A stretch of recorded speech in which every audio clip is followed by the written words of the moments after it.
Ya, ikhwatifillah. Lanjut bahasan selanjutnya.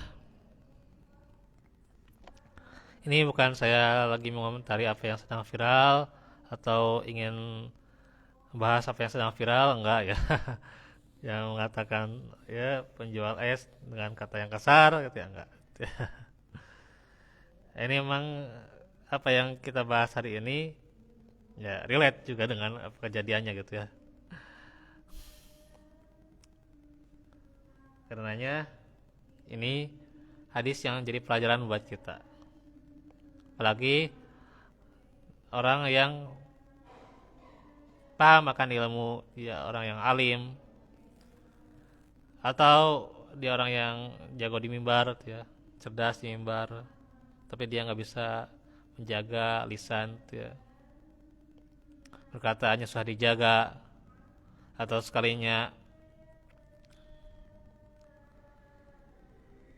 apa itu menyeletuk lah, sekalinya menyeletuk, nah itu berbahaya ya ketika tidak terjaga lisan itu ya. Nah ini ada 3 dalil yang bisa jadi empat ya, empat terangan nih hadis juga menyebutkan doa atau apa obat amarah itu ya, dari Sulaiman bin Surad. Dia berkata,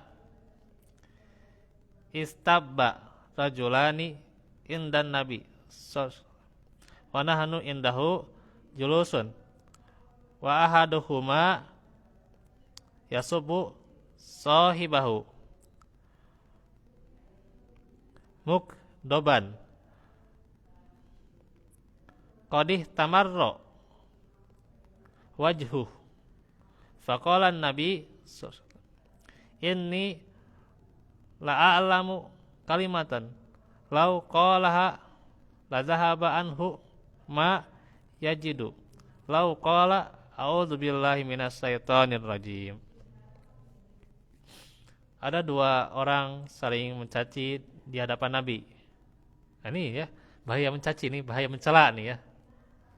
Apalagi mencela orang yang di bawahnya juga ya. Sekalipun dia orang yang berilmu ya nih. Apa? Nih, ceritanya nih, bahwa kisah dikatakan sementara kami duduk di samping beliau, salah seorang darinya mencaci temannya sambil marah hingga wajahnya memerah. Lalu Nabi bersabda, sesungguhnya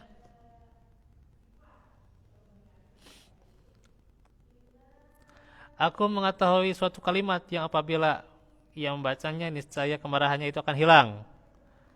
Sekiranya ia mengucapkan apa? Isti'adzah.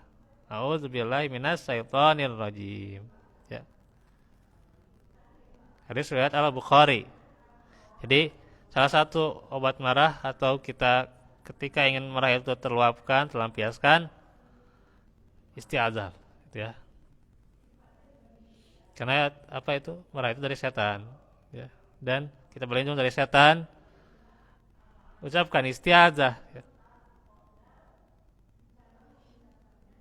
Innal godoba minas syaiton wa innas syaitona khuliqa minan nar wa innama tudfa'un naru bil ma'i faida ghadiba hadukum falyatawaddo. Sesungguhnya marah itu dari setan dan setan diciptakan dari api. Sedangkan api hanya dapat dipadamkan oleh air.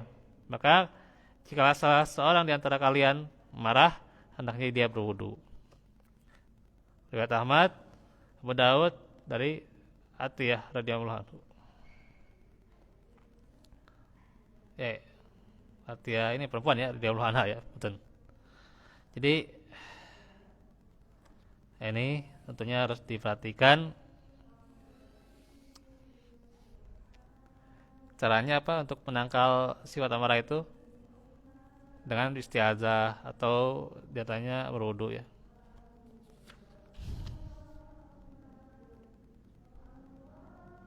Atau tentunya berwudu lanjut lagi ya.